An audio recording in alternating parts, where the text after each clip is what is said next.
Voilà, nous voulons vous saluer une fois de plus encore dans le beau nom de notre Seigneur et Sauveur Jésus-Christ. Amen. Voilà. Pour ceux qui ont été présentés, qui sont venus pour la première fois, nous voulons, au nom de notre pasteur principal, vous saluer de manière particulière et vous dire que vous êtes les bienvenus au temple chandelier, juste après la messe finale. Comme il a été signifié, vous prendrez place et les frères viendront vous entretenir. L'homme de Dieu, comme je l'ai signifié, est à Bouna. Son épouse aussi est arrivée.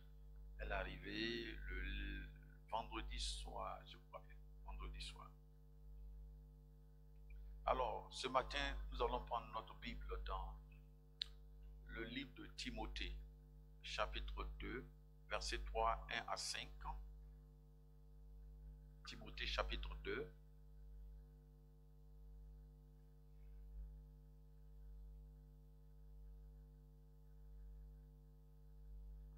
Et je fais la lecture.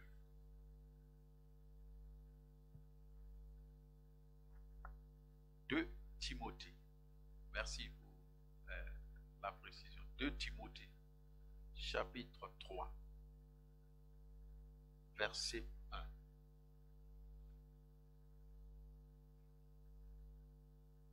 Sache que dans les derniers jours, il y aura des temps difficiles.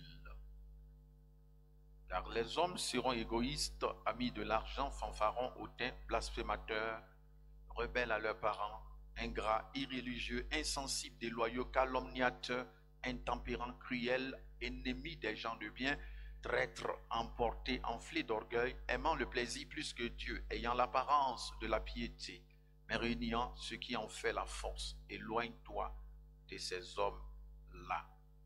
Matthieu chapitre 24 également.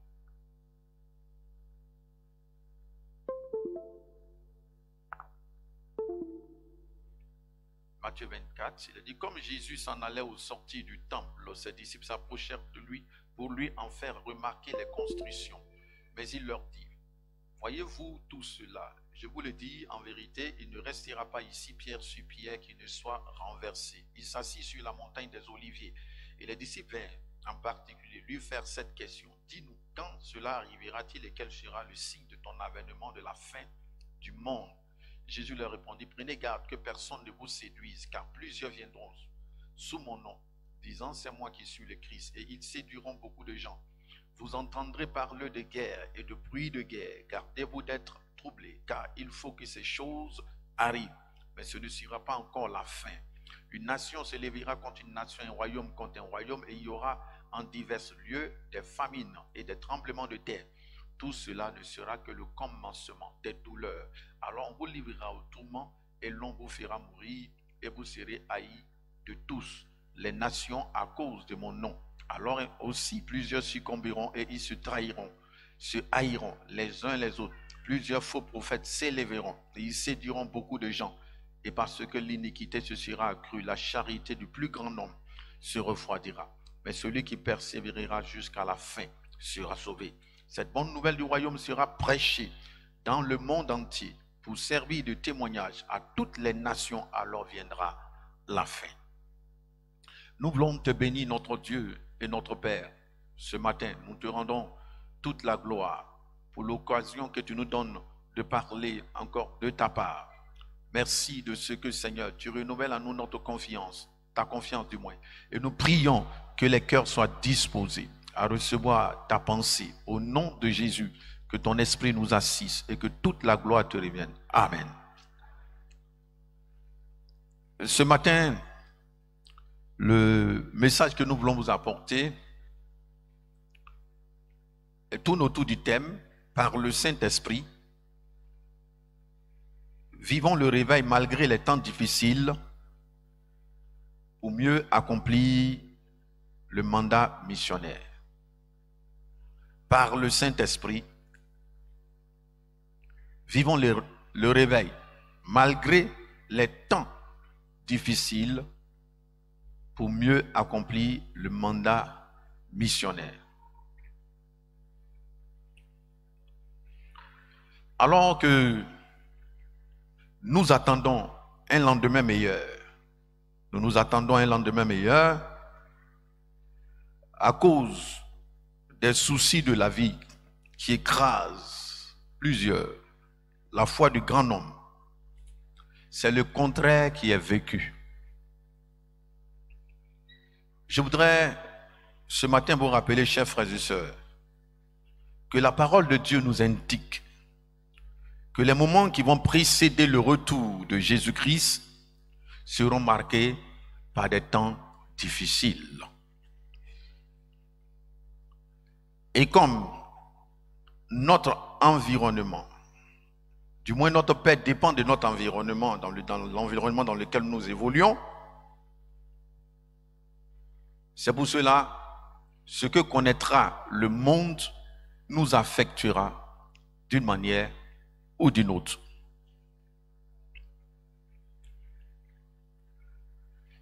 Ces temps difficiles, du moins ces temps, deviendront de plus en plus difficiles. Deviendront de plus en plus difficiles. C'est pourquoi le chrétien doit chercher sa solution plus dans le Seigneur. Et le Seigneur ne nous laisse pas orphelins dans une telle atmosphère de vie. Il a prévu la porte de sortie pour ses enfants.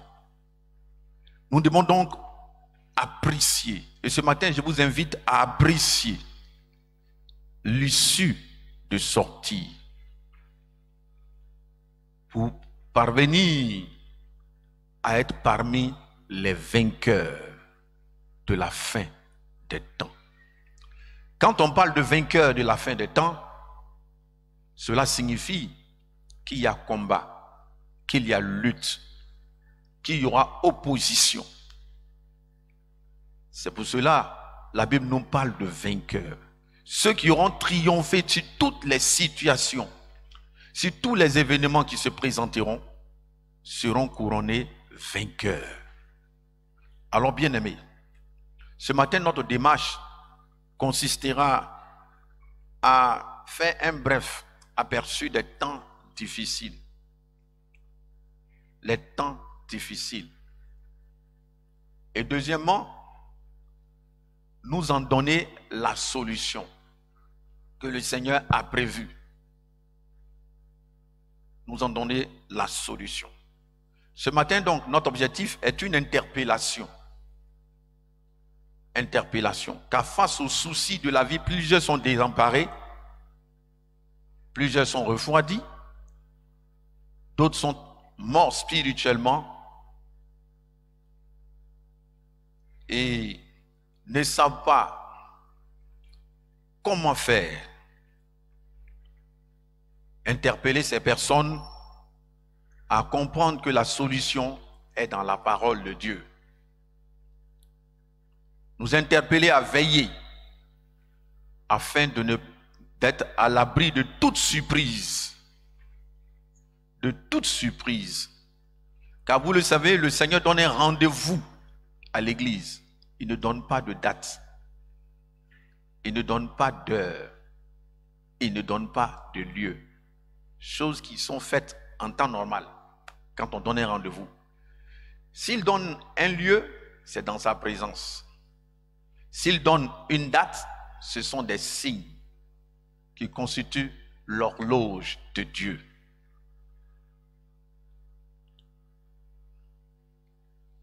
Les temps difficiles. Timothée dit, dans les derniers jours, il y aura des temps difficiles. Les derniers jours ou les derniers temps, la fin des temps, c'est cette période qui prend depuis la résurrection de Jésus jusqu'à son prochain retour, constitue la fin des temps.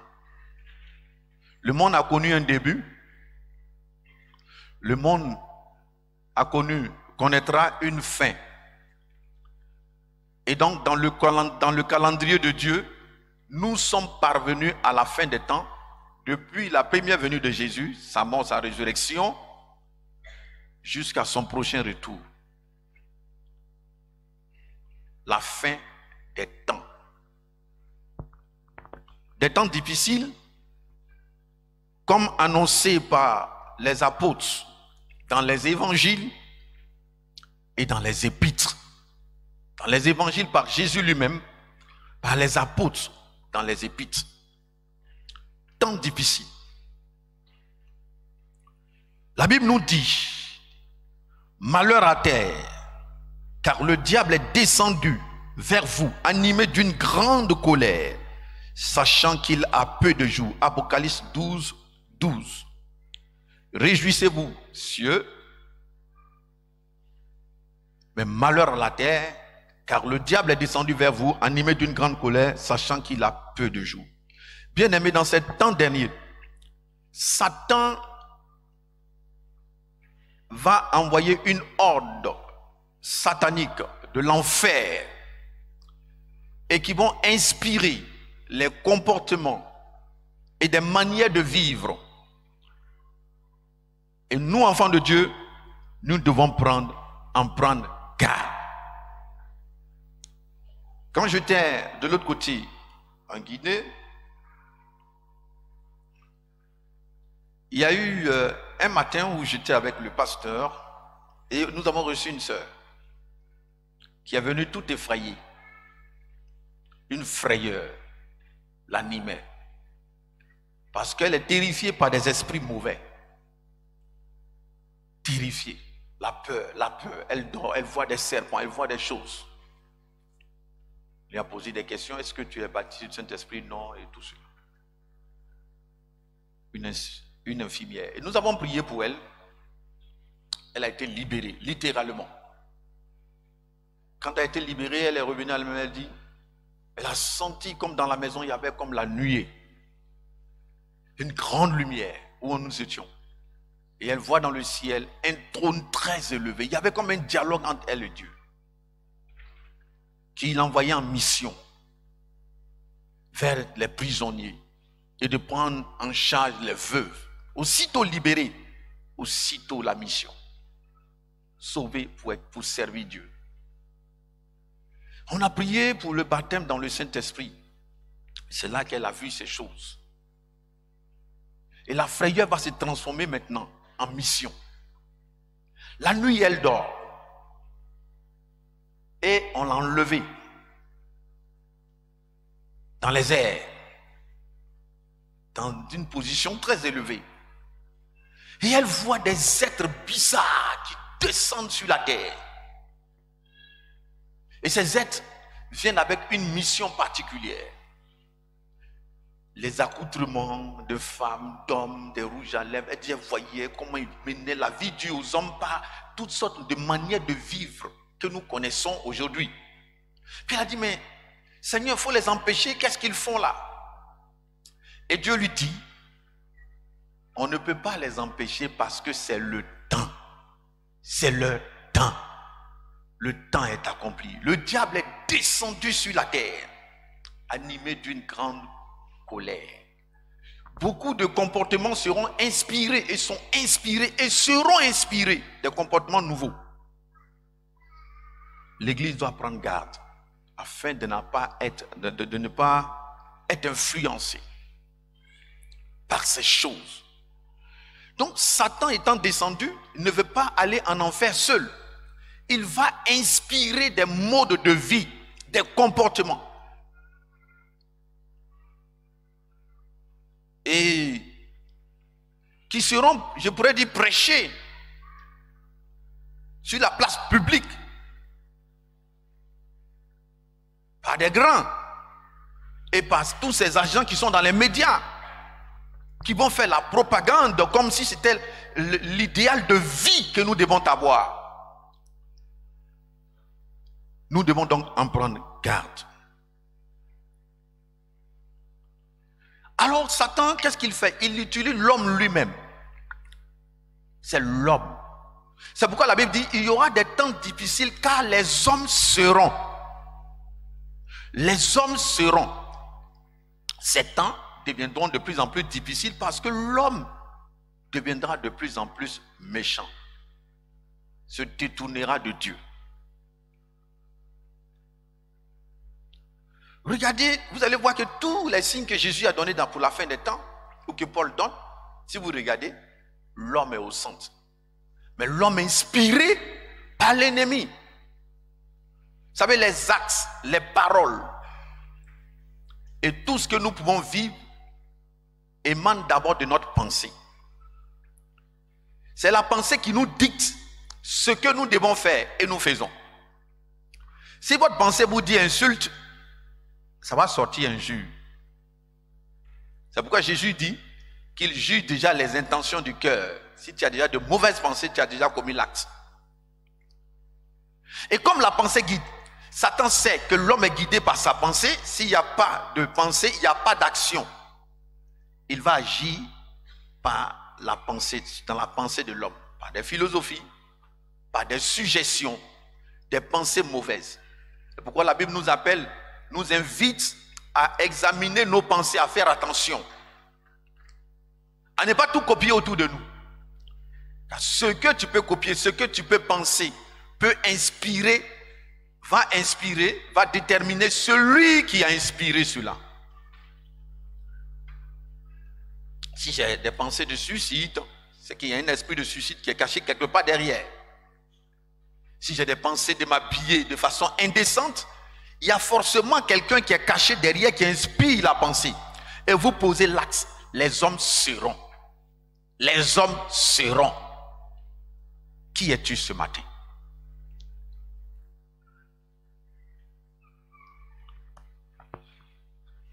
Le mal va gagner en intensité. Matthieu 24, 12 nous dit, l'iniquité se sera accrue. Ça va rendre le temps difficile. Quand le péché s'accroît, le monde devient aussi de plus en plus difficile. Matthieu 24, 12. Des catastrophes naturelles. C'est aussi le fait de l'homme quelque part.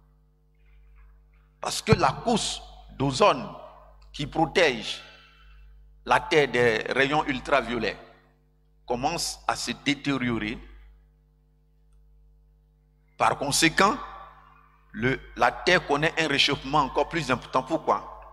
Parce que des hommes pécheurs, avec leur intelligence de pécheurs, ont conçu des usines. C'est vrai, on dit pour le bonheur, mais comme c'est des intelligences qui ne sont pas de l'homme déchu du moins, alors aujourd'hui, ce que nous construisons se retourne contre nous-mêmes.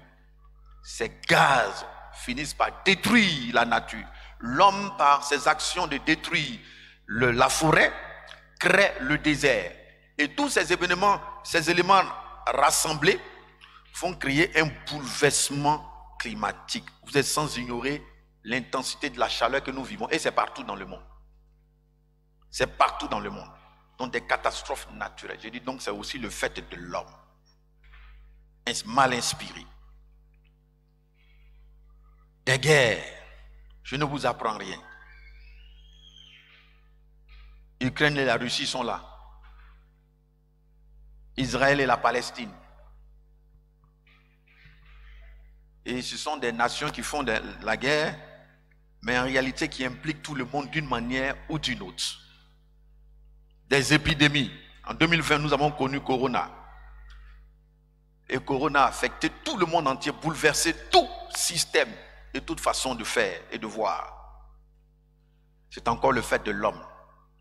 Parce que des virus sont créés dans des laboratoires. Et des virus sont aussi utilisés comme des armes de guerre. Par l'homme. Et il y en a qui nous attendent devant. L'intention n'est pas d'effrayer, mais d'interpeller, je le rappelle. Que nous fassions attention. La séduction, Jésus l'a dit, avec les fausses doctrines, les faux serviteurs de Dieu, les faux Christ, Jésus l'a annoncé, les faux prophètes, les faux docteurs, les apôtres l'ont annoncé. Vous êtes sans ignorer aujourd'hui ce qui est devenu la Côte d'Ivoire au niveau des serviteurs de Dieu. En même temps qu'il y a un réveil du vrai Dieu, En même temps, le faux aussi est aussi présent, fortement présent. Mon intention ce matin n'est pas de m'étaler sur les signes, mais de vous montrer effectivement que nous sommes dans les temps difficiles et que cela affecte notre foi. La famine, par endroits, conséquence de guerre créée par l'homme, conséquence des catastrophes naturelles. La famine, conséquence des guerres, conséquence aussi des catastrophes naturelles. Et l'apostasie, le sommeil spirituel, l'abandon de la foi, l'apostasie. De plus en plus, on ne s'intéresse pas aux choses de Dieu. De plus en plus. Le chrétien n'a plus soif de la présence de Dieu, des rencontres. Il y a 20 ans en arrière, quelqu'un pouvait quitter Adjamé pour commencer pour aller chercher Dieu. Aujourd'hui, dites à quelqu'un qui habite à Angré à 15 h, viens à l'église. Il ne viendra pas. Le sommeil spirituel gagne du terrain. Et l'ennemi souffle les esprits d'assoupissement pour refroidir encore ceux qui tiennent encore debout. Et l'amour du grand homme refroidira, avait dit Jésus. Il a dit l'amour du grand homme refroidit.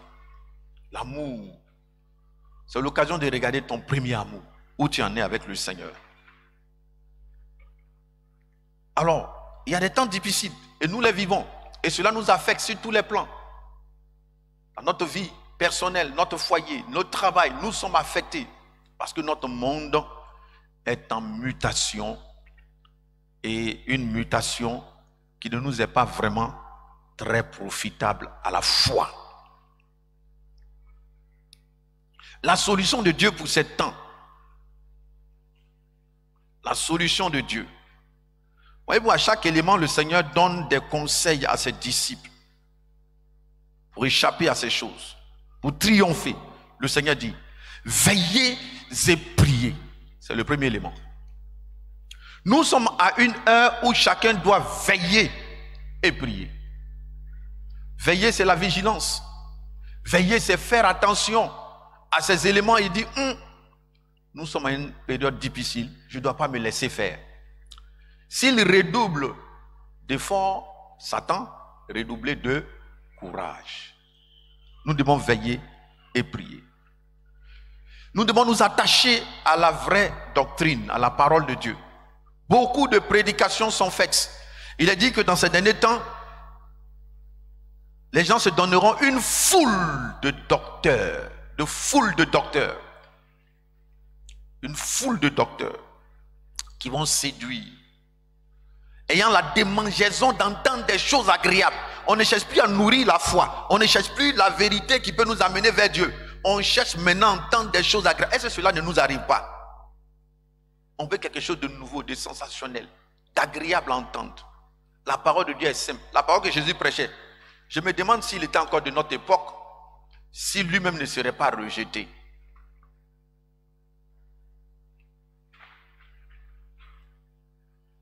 Veillez et priez, à s'attacher à la vraie doctrine. Il faut avoir le discernement des temps dans lesquels nous sommes. Discerner les faux et les vrais. Jésus pouvait dire, ils viennent à vous en vêtements de brebis. Dans le livre de Matthieu chapitre 7. Mais au-dedans, ce sont des loups. Plusieurs auront l'apparence de la piété, l'apparence. Mais au-dedans, c'est des loups. Le loup est un animal cruel. Le loup est le contraire de la brebis. Le loup vient pour voler, égorger, détruire.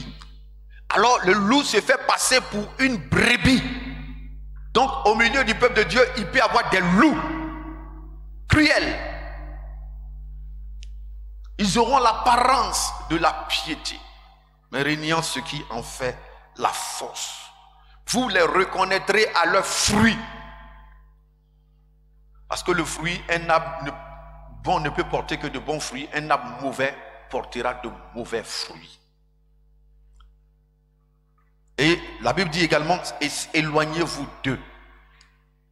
Éloigne-toi de ces gens-là.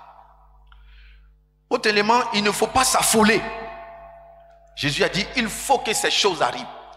Donc quand nous allons voir la cruauté qui monte, beaucoup de choses qui montent, ne nous affolons pas.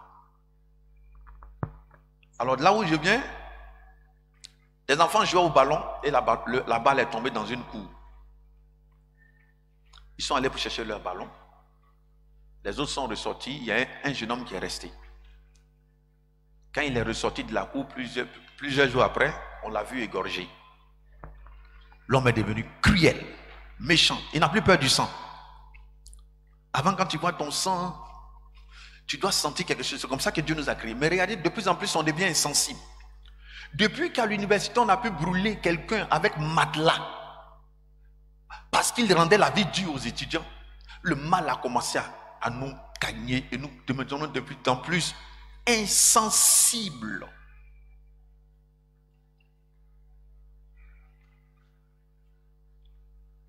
Et ceux qui cherchent le sang aujourd'hui sont nombreux. Il ne faut pas s'affoler, car il faut que ces choses arrivent. D'abord, il faut savoir que Jésus n'est pas loin. Il faut rechercher toujours la sanctification sans laquelle nul ne verra Dieu. Et au verset 14, il dit d'annoncer la bonne nouvelle. Cette bonne nouvelle de l'évangile sera prêchée dans tout le monde. Voici ce que le Seigneur nous demande comme comportement. Prêchez la bonne nouvelle dans ces temps. Vous savez, quand vous annoncez la parole de Dieu, vous gardez aussi le qui-vive. Vous gardez, vous êtes éveillé. Le Seigneur de l'évangile est avec vous. C'est pourquoi il faut annoncer l'évangile. Il faut le faire malgré les temps difficiles. Au contraire, c'est parce que les temps sont difficiles d'ailleurs que nous devons annoncer sa parole. Il faut demeurer dans son assemblée. Il ne faut pas quitter son assemblée. Il faut rester dans la bergerie où le Seigneur t'a établi. Ce n'est pas le lieu de papillonner d'église en église. Quand le Seigneur viendra subitement, te trouvera-t-il assis dans sa présence ou en train de papillonner ça et là. Nous nous laissons distraire par beaucoup de choses aujourd'hui dans la maison de Dieu, par l'homme, plutôt que de fixer les regards sur Jésus. Mais le dernier élément qui est la solution que le Seigneur nous donne, sur lequel je vais insister, se trouve dans Joël 2, 28. Il a dit dans les derniers jours, il y aura des temps difficiles. Mais remarquez, il a dit aussi dans les derniers jours, je répandrai de mon esprit sur toute chair. Dieu, sachant que les temps seront difficiles, nous donne la capacité, la force pour tenir dans ces temps difficiles. Dans les derniers jours, je répandrai de mon esprit sur toute chair. C'est dans le même temps que nous sommes. Le même temps où nous vivons les temps difficiles, où nous vivons la cruauté, où nous vivons la méchanceté, où nous vivons des choses abominables, où il est difficile de vivre, où il y a des soucis, où il y a toutes sortes de lois et de décrets qui sont pris et qui rendra la vie difficile. Le Seigneur te donne comme solution, il dit je répandrai de mon esprit sur toute chair. Toute chair. Oui, dans ce temps-là, il faut savoir que si la puissance du diable est pour détruire l'homme, car le diable vient, Jean 10, 10, pour voler, égorger et détruire. La puissance du diable, c'est de faire le mal. Quoi qu'il vous inspire, même ce que vous pensez que c'est un bonheur qui te donne par les pactes que les gens signent pour avoir l'argent, en réalité, il vient pour te voler, pour égorger et détruire. La puissance du diable réside dans le mal. Mais la puissance de Dieu réside dans le Saint-Esprit. Pour faire le bien et donner la vie. Jésus dit dans Jean 10, 10, mais moi je suis venu pour donner la vie et la vie en abondance. Le désir de Dieu, c'est que nous ayons la vie. Si le désir de Satan, c'est qu'il y ait la mort, c'est qu'il y ait les troubles, c'est qu'il y ait les inquiétudes, c'est qu'il y ait des soucis, le désir de Dieu, c'est que tu aies la vie, que tu sois dans l'abondance. Au milieu des ténèbres, tu peux avoir la vie de Dieu. Au milieu des ténèbres, tu peux recevoir cette vie de Dieu. C'est par cette vie que Jésus a triomphé. Il dit, prenez courage car j'ai vaincu le monde.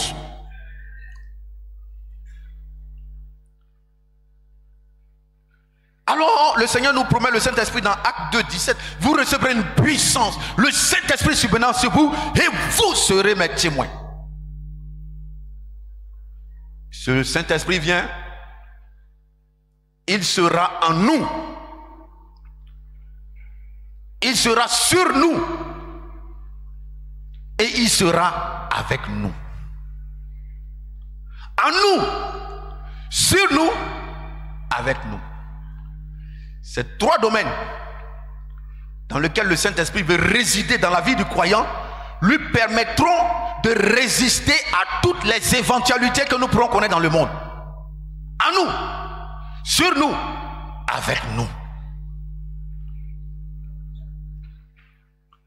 Sachez-le, une vie chrétienne sans le Saint-Esprit est une vie fade, une vie tiède, une vie routinière, une vie morte. Et je vous le dis, tout ministère qui évolue sans le Saint-Esprit sera rangé au tiroir dans ces temps derniers. Sans la capacité surnaturelle, tes prédications ne feront pas long feu. Les prédications pourront toucher l'intelligence, mais n'amèneront pas le cœur à la repentance. Sans le Saint-Esprit, pas d'efficacité dans le service de Dieu. Sans le Saint-Esprit, pas de protection sûre. Car le monde dans lequel nous évoluons est un monde de plus en plus où nous connaissons l'insécurité. L'Esprit en nous.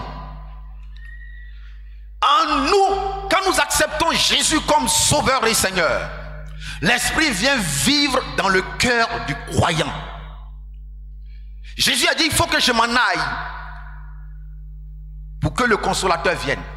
Physiquement, Jésus devait partir, mais un autre Jésus, qui est Jésus lui-même, en esprit, peut venir vivre dans tous les croyants.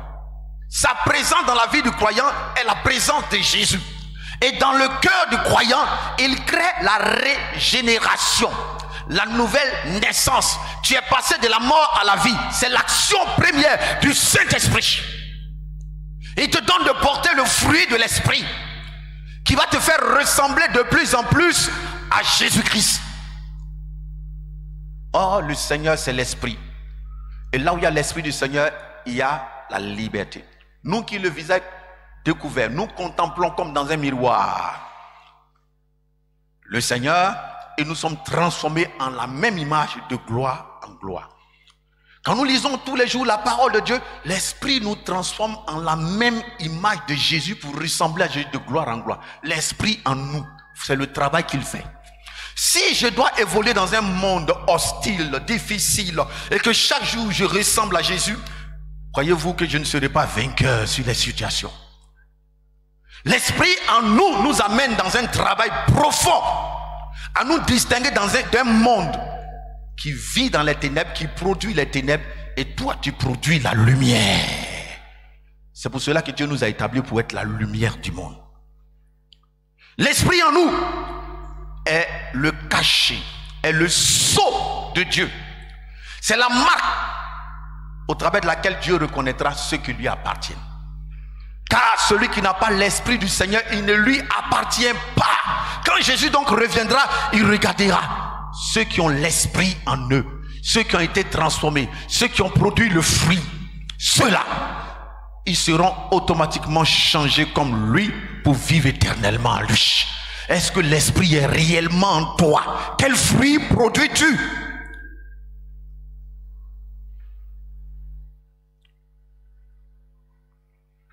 L'Esprit en nous, nous pousserons à marcher dans l'obéissance de la parole de Dieu. On parle de la marche de l'Esprit. Galates chapitre 3. Jésus pouvait dire, ceux qui me diront Seigneur, Seigneur n'entreront pas tous dans le royaume des cieux. Prophétiser en son nom, chasser des démons en son nom, c'est bien. Mais il dit, vous qui commettez l'iniquité. L'iniquité est le contraire du fruit de l'Esprit. Jésus reconnaîtra les siens parce que l'Esprit sera en eux. Ils produiront le fruit de l'Esprit. Dans les temps même fâcheux, difficiles, c'est ce qui doit nous caractériser. L'Esprit sur nous, il ne vient pas seulement en nous, mais il sera aussi sur nous. Sur nous comme un vêtement, comme un revêtement. Vous recevrez une puissance. Dans ce sens, donc, il vient comme la puissance que Dieu nous donne pour le service.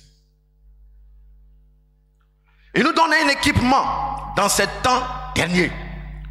Pensez-vous que si Philippe n'était pas revêtu de l'Esprit, face à un Élymas, un Simon le magicien du moins, pouvait-il prêcher l'évangile en Samarie, gagner des âmes?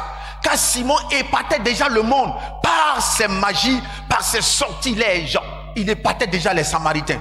Mais Philippe, quand il est arrivé avec une puissance supérieure, une puissance plus grande, celle du Saint-Esprit. Il prêchait l'évangile, des paralytiques marchaient, des aveugles voyaient, des hommes étaient transformés et il y a eu une grande joie. La différence est faite. Simon lui-même était obligé de rendre le tablier et de se ranger du côté de Philippe. L'Esprit sur nous permettra de faire la différence.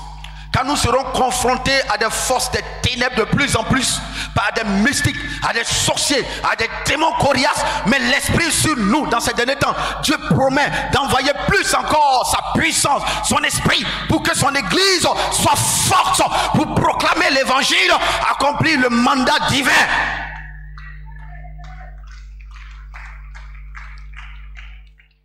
L'Esprit sur nous est le revêtement de puissance pour œuvrer puissamment. Souvenez-vous que lorsque les premiers chrétiens furent confrontés à une farouche hostilité, quand les hommes se sont levés contre eux pour les persécuter, quand les responsables religieux, oui, de leur époque se sont braqués sur les apôtres, ils les avaient menacés de mort. Inspirés par Satan, ils ont menacé les apôtres de mort. Les apôtres sont retournés, eux qui étaient remplis du Saint-Esprit, ils sont retournés à la chambre haute. Ils ont vu que les temps sont devenus difficiles pour eux. Il fallait une puissance supérieure. Ils sont revenus au Seigneur. Ils ont crié au Seigneur à la chambre haute. Ils furent remplis tous encore du Saint-Esprit. Et leur prière était: Seigneur, vois leurs menaces. Donne-nous d'annoncer la parole avec audace. Audace, qu'il se fasse des prodiges et des miracles en ton Saint-Nom. Oh peuple de Dieu, nous devons retourner à la chambre haute, recevoir la puissance de Dieu pour répondre aux défis de notre époque. De grands défis aujourd'hui nous attendent. Mais Dieu attend son Église. Dieu est disposé. Dieu est prêt à déverser sa puissance. Car nous sommes dans les temps où la puissance de Dieu doit encore agir. Mais il voit un peuple qui s'intéresse à autre chose. Autre chose que Dieu. L'Esprit sur nous ne doit pas nous rendre inutiles, mais très utiles, efficaces. L'Esprit sur nous ne doit pas nous rendre paresseux, mais fervents d'esprit, zélés encore pour l'œuvre, malgré les temps difficiles. Par l'Esprit était là, souvenez-vous, à la création. Tout était sombre, glacial, mort, ténébreux. L'Esprit se mouvait. Rien ne le limite, rien ne l'empêche, rien ne le bloque. Quand il est en toi, rien ne t'arrêtera. Quand il est en nous, rien ne t'arrêtera. Rien n'arrêtera ta vie, rien n'arrêtera ton foyer, tant que l'Esprit sera sur toi.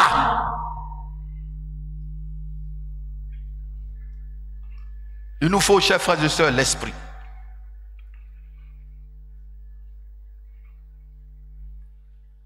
La mort de leurs ennemis, ils n'ont pas souhaité. Ils ont demandé l'Esprit. Ils ont demandé plus de puissance afin d'avoir de l'assurance. Parce que Jésus les avait déjà avertis. Ils vous traîneront devant les tribunaux. Ils vous haïront. Ils vous détesteront. Ils vous feront mourir. Mais avec l'Esprit, vous triompherez. Vous triompherez. Quand les gens te calomnieront, dans la présence de l'Esprit, il enlève le mal, il envoie la joie. Une des stratégies de Satan, c'est de nous faire mal par des paroles blessantes. Plusieurs vivent ces choses et te décourager. Il y a des gens qui étaient bien zélés au départ dans l'œuvre du Seigneur et subitement sont découragés. Une parole de flèche travaillée par Satan dans la bouche d'un enfant de Dieu, entre guillemets, paralyser certaines personnes. Et jusqu'ici, quand tu te laisses paralyser, l'ennemi t'endort davantage. Il t'accable pour toi. Dieu veut que tu te réveilles. Dieu veut que tu sortes là. Dieu veut que tu oublies cela. Parce qu'un temps nouveau s'annonce pour toi. Dieu n'a pas encore fini avec toi. Sois revêtu de son esprit et continue la mission.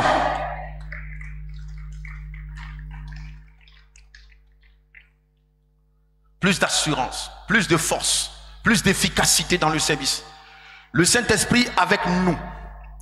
Déjà en Matthieu 28, verset 18 à 20, Jésus pouvait leur dire: allez partout le monde, prêcher la bonne nouvelle à toute la création. Ceux qui croiront seront sauvés, qui se feront baptiser. Baptisés au nom du Père, du Fils et du Saint-Esprit. Et voici, je suis avec vous tous les jours jusqu'à la fin du monde. Il était là physiquement quand il leur disait cela. Mais il était avec les disciples en esprit. L'esprit avec nous. Il est là avec nous. Même si tu penses que ces difficultés qui t'entourent te pressent de partout, tu penses que le Seigneur n'est pas là, il est avec toi. Il est avec toi. Quand l'esprit a poussé Jésus dans le désert pour être tenté par le diable, Jésus fut revêtu de la puissance. Souvenez-vous, dans le Jourdain, il fut conduit par le Saint-Esprit dans le désert pour être tenté par le diable. Pendant ce moment-là, Dieu était avec Jésus, il n'était pas avec lui. Mais il a fait une expérience terrible où Satan s'est approché de lui. Même quand le Seigneur est là, cela n'empêchera pas que nous fassions des expériences souvent à côté de Satan. C'était un temps de test, d'épreuve, de tentation. Et c'est dans ces moments précis que souvent certains pensent que Dieu n'est plus là, il est là. Dieu le regardait, Dieu l'observait parce que c'était un test. Peut-être que ce que tu vis est un test de Dieu. Cette épreuve que tu traverses peut être un test où le Seigneur t'observe. Cela ne veut pas dire qu'il n'est pas là, il est là. Et le test a un but. Tu dois atteindre le but. Dans le test que Dieu autorise, il ne permettra pas que tu sois tenté au-delà de tes forces. Il connaît tes limites. Toi, tu penses que tu n'as plus de force, c'est faux. Dieu connaît tes limites véritables. Il veut pousser plus loin tes limites dans le bien. Alors donc, dans ce test-là, donne gloire à Dieu comme Jésus a donné gloire à Dieu. Donne gloire à Dieu pendant ce test parce que le Seigneur est là. Remarquez qu'à la fin du test, Marc nous dit, les anges s'approchaient pour le servir. S'ils s'approchaient, où ils étaient? Ils étaient là, ils suivaient de près. Ils suivaient de près tout ce qu'ils faisaient. Ils te suivent de près partout où tu passes parce que le Seigneur est avec toi. Le Seigneur est avec toi. Le Seigneur est avec ton foyer. Le Seigneur est avec toi. Partout où tu es, il est avec toi. Ce que tu vis là, où tout semble sombre, le Seigneur est là. Le Seigneur est avec toi. Il n'abandonne jamais. Il est avec ses enfants. Il te reconnaît. Nous sommes des milliers, des millions dans le monde. Mais Dieu reconnaît chacun en particulier. Et même il reconnaît chaque nombre des cheveux sur notre tête. Une seule mèche ne tombe dans la tête de un seul de ses enfants sans que Dieu ne soit au courant. Il est avec toi. Il est avec toi et il sera avec toi. Parce qu'il n'y a pas plus fidèle que ce Dieu. Il n'y a pas plus fidèle que ce Dieu. Oh, j'aime Jésus. Il est fidèle. Son Dieu est avec toi. Qui a dit qu'il n'est pas avec toi? C'est Satan. Il met des mensonges dans l'esprit des gens. Quand ils sont accablés par les épreuves, quand tout est lourd, tu dis, avant j'arrivais même à parler en langue, je n'arrive pas à parler, c'est que Dieu n'est pas là. Qui a dit ça? Ou non. La présence de Dieu ne se mesure pas forcément par ces choses. Elle se mesure par ta foi en sa parole. Sa parole dit qu'il est là, il est présent. Crois en sa parole et tu verras le Dieu vivant et vrai. C'est pas parce que l'Esprit se manifeste aujourd'hui dans ta vie qu'il est là ou qu'il n'est pas là. Non. Qu'est-ce que la Bible dit? Dieu est là. Il est avec toi. Même si tu traverses la maladie. Il dit le malheur atteint souvent le juste. Mais Dieu l'en délivre toujours. Il ne va jamais autoriser quelque chose qui va t'éloigner de lui. Tout ce qu'il autorise pour te rapprocher de lui. Il ne va autoriser une mort que si c'est ton temps. À moins que tu sois dans la désobéissance. Sinon Dieu n'autorisera pas ta mort maintenant. Facilement comme ça, Dieu ne livre pas ses enfants à l'ennemi. Il ne les livre pas comme ça. Non.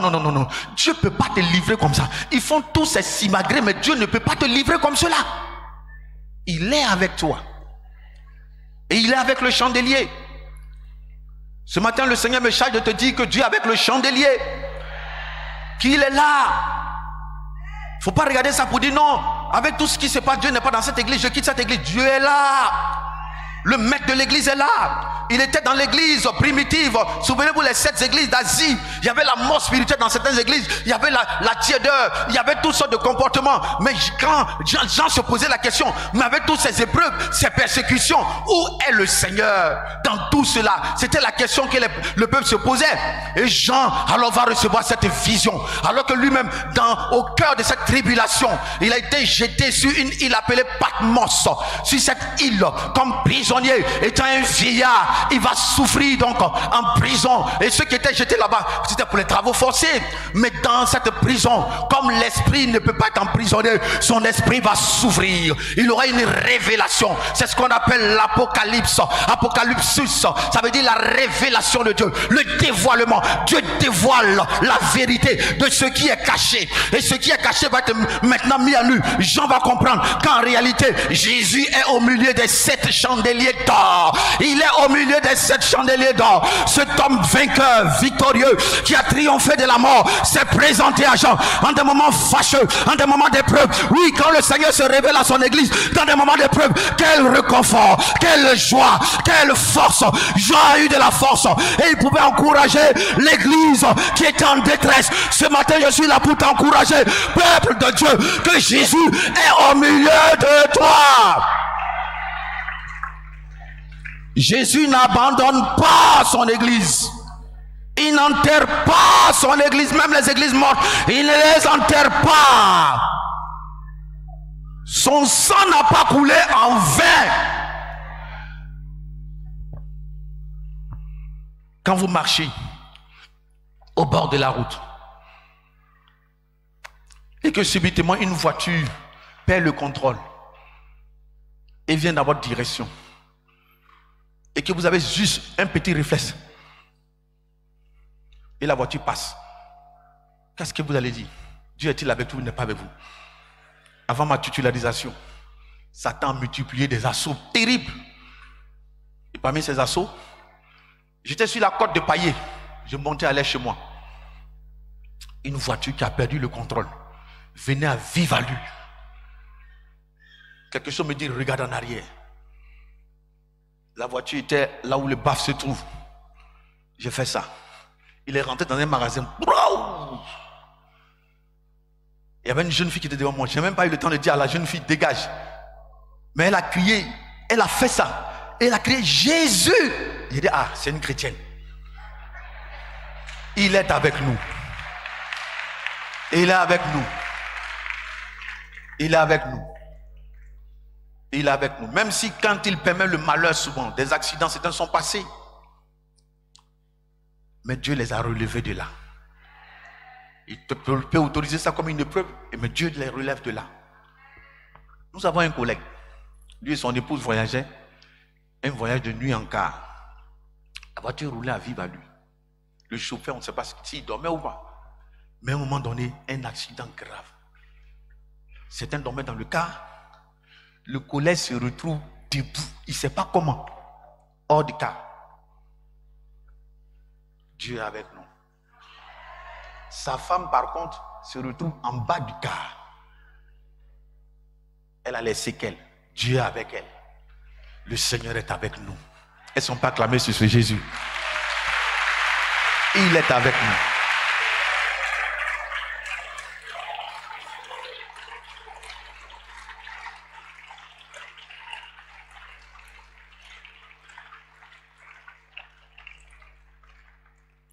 C'est lui-même le Tout-Puissant qui est avec nous. Et si Dieu est pour nous, qui sera contre nous, a dit Paul? Qui nous séparera de l'amour manifestant de Jésus-Christ? Les tribulations, l'angoisse, la maladie, la faim, la nudité, l'épée, les périls. En toutes ces choses, nous sommes plus que vainqueurs. Et si Dieu est pour nous, qui sera contre nous? Mais si vous n'êtes pas avec Dieu, si Christ n'est pas dans votre cœur, il ne sera pas avec vous. S'il n'est pas dans ton cœur, Dieu ne sera pas avec toi. Ou s'il est dans ta vie et que tu ne fais pas ce qu'il te dit, il ne sera pas avec toi. C'est pour cela, il nous faut obéir au Seigneur à la lettre. Souvent Dieu vous parle simplement, il dit fais ça. Mais fais ça là, il ne te dit pas ce qu'il y a derrière. Quand tu mets du temps, tu dis faire, tu peux trouver malheur en chemin. Il t'aura averti. Dieu est avec nous si nous sommes avec Dieu. Si nous marchons avec lui. Si nous refusons de faire sa volonté, alors il ne sera pas avec nous. Un enfant qui désobéit à son père, certes, il garde les liens de la filiation avec le père. Cependant, il ne bénéficiera pas de toute l'assistance que doit avoir un enfant qui fait la joie de son père. C'est pourquoi je vous invite à faire la volonté de Dieu. Dans ces temps difficiles-là, nous devons faire la volonté de Dieu pour que le Père nous reconnaisse partout où nous passons. Et que sa main continue d'être sur ta vie. Fais la joie de ton Père en faisant ce qu'il te demande, en annonçant la parole, en étant obéissant à sa parole. Car Dieu honore celui qui l'honore. Nous avons intérêt à collaborer avec le Saint-Esprit. Dans ces temps fâcheux, il nous faut collaborer avec le Saint-Esprit. Il ne faut rien faire sans demander la volonté de Dieu. Nous avons une intelligence que nous devons utiliser. Mais ce n'est pas mauvais de soumettre toujours ton intelligence aux pieds de Jésus. Seigneur, irai-je? Ne partirai-je pas? Ferai-je ce projet ou pas? Ça fait quoi? Souvent, une voie paraît droite aux yeux de l'homme, mais son issue, c'est la mort. C'est pourquoi, laissons-nous guider, dirigés par le Saint-Esprit et nous triompherons. Sinon, il y a des choses qui vous paraîtront bonnes. Quand vous allez vous engager, ce serait une grande perte, ça va affecter votre foi. Et tu diras que Dieu t'a laissé. Or, tu n'as pas été obéissant. Tu n'as pas cherché la volonté de Dieu. Tu n'as pas cherché la direction de Dieu. Cherche toujours la direction de Dieu. Dieu honore celui qui l'honore. Nous avons intérêt donc à collaborer avec le Saint-Esprit. Avec lui, nous ferons des exploits. Oui, Dieu est avec nous, mais il est aussi il est en nous, il est sur nous, il est avec nous, comme je l'ai dit. Donc ce sont ces trois domaines très importants dans les derniers temps que nous devons chercher avec notre Seigneur. Le Seigneur en nous, le Seigneur sur nous et le Seigneur avec nous. Nous allons faire des exploits. Nous allons triompher de toutes les situations difficiles. Nous allons vaincre l'adversité, quelle que soit la forme. Et nous serons couronnés en vainqueurs quand la trompette sonnera. Les temps sont fâcheux, certes, mais tu peux vaincre en respectant les consignes que le Seigneur nous donne ce matin. Sois béni et sois rempli encore de l'Esprit de Jésus.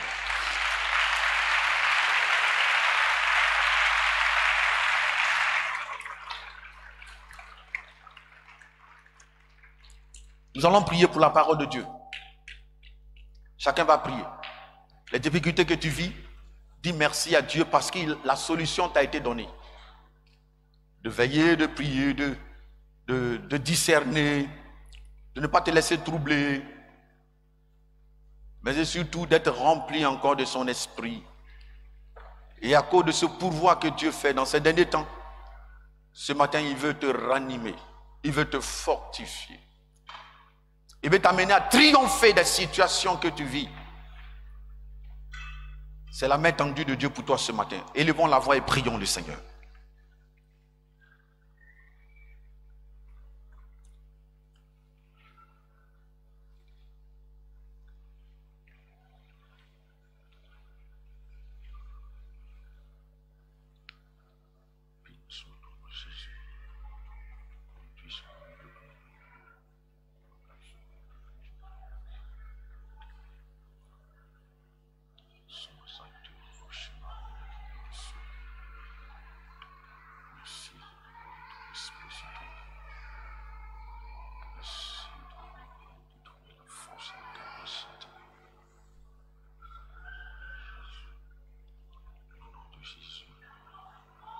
Merci Jésus pour la vie que tu nous donnes, pour la force que tu nous donnes. Merci Jésus. Oliribana fakarabana sharabaun. Wiliribiri wana marauna farara shirabaharabahan darabashide reboski. Olorudogobo shinda maramat na farabashinda barauna farabahan nashtafa kariyada. Lereo sharda barunta frauzulurudugu zitiribus.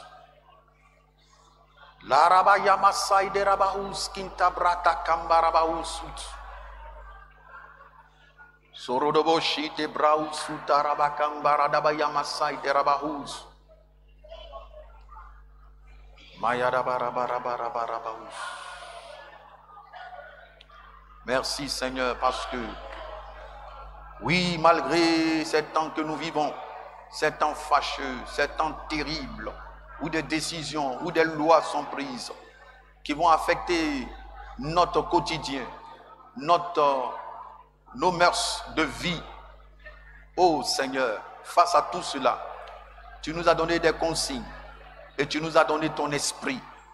Donne-nous, notre Dieu, d'être dans ta parole. Et que ce matin, tous ceux qui sont affaiblis, découragés, Seigneur, soient ranimés. Que la force leur soit donnée. Afin de continuer cette marche difficile dans ces temps derniers. Oui, de la même manière que l'ennemi souffle les vents d'épreuves, de difficultés, toi tu souffles ton vent de l'esprit sur ceux qui t'appartiennent afin qu'ils restent debout et vivants malgré toute opposition, toute influence.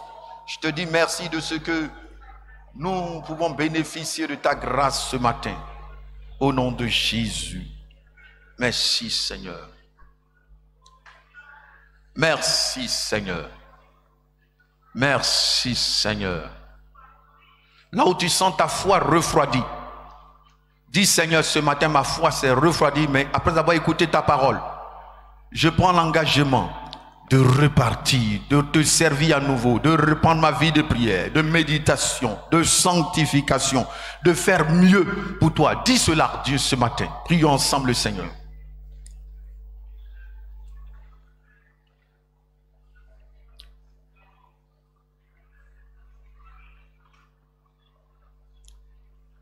Merci mon Dieu. Et pour toi qui connais la force, demande à Dieu d'augmenter tes forces. Comme les apôtres qui ont dit, vois les menaces du temps nouveau et tends ta main pour que je puisse te servir avec efficacité. Remplis-moi encore de ta force, de ta puissance ce matin. Oui, notre Dieu, notre Père, nous avons besoin de toi. Ton peuple a besoin de toi. Ton église a besoin de toi. J'ai besoin de toi. Dans ces temps difficiles qui courent, Seigneur, nos yeux sont sur toi. Seigneur, nous crions à toi parce que nous savons que tu es capable de nous apporter un souffle nouveau, une grâce nouvelle. Nous appelons ta grâce sur ton peuple. Ta grâce descend sur tes enfants. Ta grâce sur nous, notre Dieu, afin que notre Dieu, nous soyons relevés.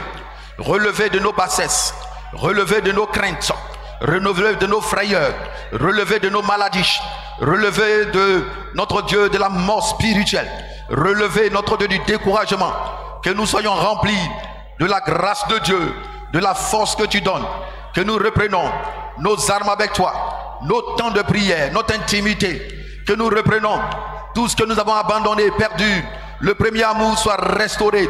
Ce matin, Dieu, nous crions à toi et demandons grâce, demandons grâce, demandons grâce, demandons grâce, demandons grâce sur ton peuple. Merci pour ta grâce.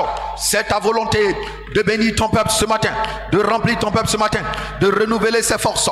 Oui, celui qui était tombé bas, tu le fortifies, tu le rends fort, tu le rends capable, tu redresses ce qui est courbé, oui, ce qui est brisé même. Oui, ce matin, est fortifié, redressé, fortifié, car toi tu ne briseras pas le roseau cassé, tu ne briseras pas le roseau qui est courbé, mais tu le redresses. redresses, tu le fortifies.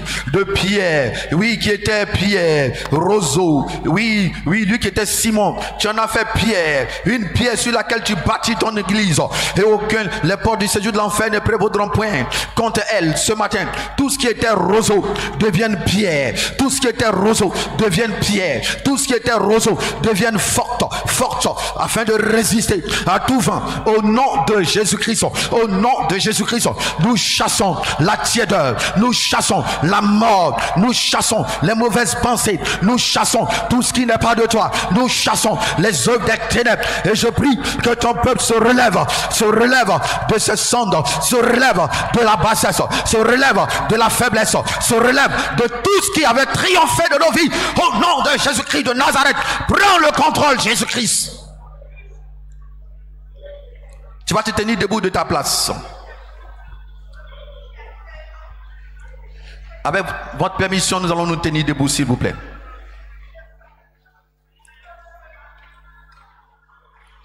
En signe d'abandon, nous voulons ce matin une force nouvelle. Levons les mains vers le Seigneur qui donne la force. Si tu crois que Dieu donne la force, tes yeux sont sur lui, pas sur un homme. Et si tes yeux sont sur Dieu, la force viendra d'en haut sur toi.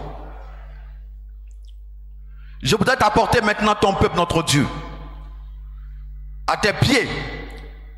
Tu connais ses devoirs, tu connais ses faiblesses, tu connais ce qui a triomphé le chacun. Mais souvent tu fais table rase de toutes ces choses et tu nous envoies ton secours. Quelle grâce! Et ce matin, vois tes enfants, vois-nous. Seigneur, nous sommes sans force. Nous nous sentons limités. Nous nous sentons en proie, serrés de toutes parts par les épreuves, les vicissitudes de la vie. Aussi, comme les apôtres, nous levons les yeux vers toi. Car si tu as annoncé que les derniers jours seront difficiles, tu as aussi annoncé que dans les derniers jours, je répandrai de mon esprit sur toute chair, que tous ceux qui étaient faibles comme des roseaux, comme Simon, tu as dit à Simon, tu t'appelles Simon, mais moi je déclare que tu es Pierre. Que tous ceux qui étaient faibles deviennent forts, tous ceux qui étaient faibles deviennent forts. Au nom de Jésus-Christ, je déclare que là où il y avait la maladie, que la maladie prenne fin. Au nom de Jésus, je déclare que là où il y avait les liens de la mort, que ces liens soient brisés. Au nom de Jésus-Christ, je déclare que ton peuple qui en proie au tourment, au souci et qui n'arrive plus à joindre les deux bouts, soit retiré de la force. Au nom de Jésus-Christ, tu retires celui qui est tombé de la force, qu'il soit debout à l'instant où je prie. Au nom de Jésus-Christ. Et souffle ton vent. Oui, tu as dit, je répandrai mon esprit. Souffle l'esprit sur chacun. Souffle le Saint-Esprit encore. Souffle la puissance pour tenir encore ferme. Souffle la puissance. Souffle le Saint-Esprit. Souffle sur chacun. Souffle le Saint-Esprit. Descend dans les cœurs, dans les vies pour ranimer les forces. Que ta puissance prenne le contrôle de vie et de toute situation. Souffle le Saint-Esprit. Souffle le vent de l'esprit pour balayer le vent de l'épreuve, pour balayer le vent de Satan. Oh, ce matin, tu saisis ton serviteur, ta servante, qui voit une force nouvelle renaître en elle, une grâce tomber du ciel sur sa vie. Uluru shakaba ratama usuluku zikaba. Elerebo sukabarata kabayama sakabra usutulukuzi. Elerebo sakabaraka barata kamashita. Kumba sakita abrakata brata kabayama shitaba. Kumba sakita rabakata brata kabayama shita. Kunta bakabarata kabayama shita barata kabashit. Luta kabashita bakabayama shita. Keri kaba kikaba koko koko koko koko. Heshi kaba yamashita. Kiraba kabrata kabashit.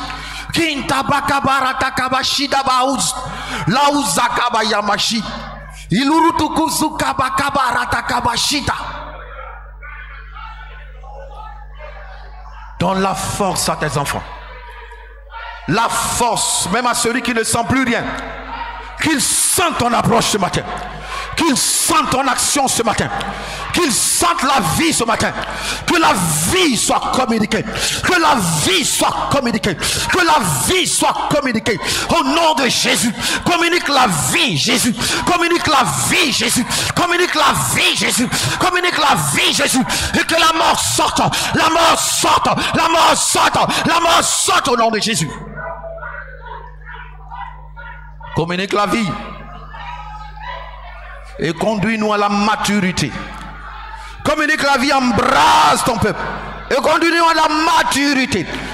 La vie en nous qui communique la vie en nous. La vie de Dieu par le Saint-Esprit. La vie de Dieu. La vie de Dieu renaît. Là où la mort avait pris le dessus. La vie, la vie, la vie, la vie, la vie, la vie, la vie, la vie au nom de Jésus.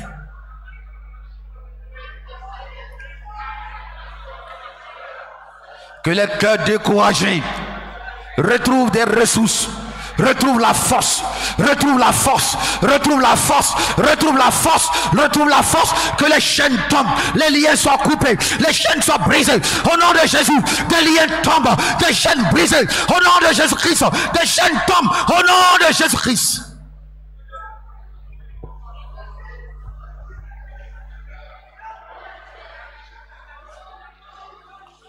Oui, le Dieu qui fortifie, le Dieu qui restaure, le Dieu qui vivifie, le Dieu qui ranime le courage, le Dieu qui enlève la mort, la tristesse, les angoisses et les remplace par l'assurance, par l'espérance, par la joie, par la force. Envoie ta force sur tes enfants. Envoie ta force, la force de l'esprit descend sur ce peuple et que les malades soient guéris au nom de Jésus-Christ. Que la mort plie bagage et déménage parce que le prince de vie fait son entrée. Le prince de vie, Jésus, fait son entrée. Le prince de vie.